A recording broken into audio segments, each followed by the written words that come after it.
महोदय, कुछ समय बाद जैसे ही समाचार पत्रों में बहुत से लोग काम करने लगे और प्रकाशन कार्य के लिए व्यवसायी यंत्रों की आवश्यकता पड़ी, इस कार्य ने उद्योग का रूप धारण किया। निःशुल्क प्रचार अथवा सेवा की भावना अब अव्यावहारिक जान पड़ी और प्रायः लुप्त हो गई। समाचार पत्र उद्योग का यह विकास संभवतः स्वाभाविक है और आधुनिक विचारधारा के अनुरूप है।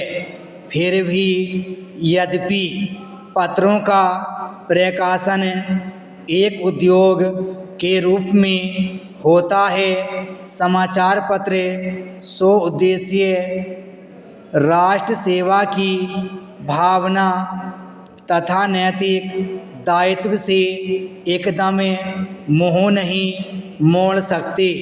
यह भी स्वीकार करना होगा कि इस उद्योग की यथोचित उन्नति के लिए यह आवश्यक है कि दूसरे उद्योगों की भांति यह भी उन सभी साधनों से संपन्न हो जो अन्य उद्योगों ने या तो प्राप्त कर लिए हैं या वे उनकी प्राप्ति के लिए प्रयत्नशील हैं।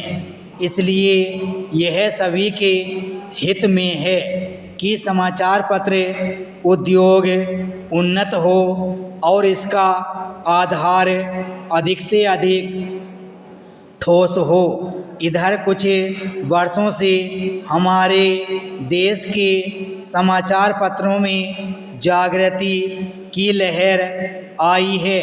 उद्योग की आवश्यकताओं, श्रमजीवी पत्रकारों की मांगों और पाठकों के हितों ने मिलकर ऐसी स्थिति पैदा कर दी कि समाचार पत्रों की दशा पर पुनर्विचार करना आवश्यक हो गया।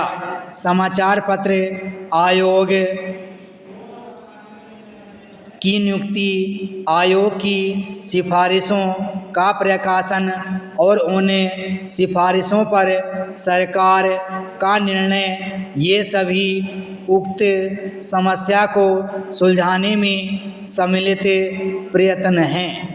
मैं आशा करता हूं कि इन प्रयत्नों द्वारा समस्या का समाधान हो सकेगा, समाचार पत्र उन्नत होंगे और इस उद्योग में कार्य करने वाले सभी लोगों को संतुष्ट किया जा सकेगा।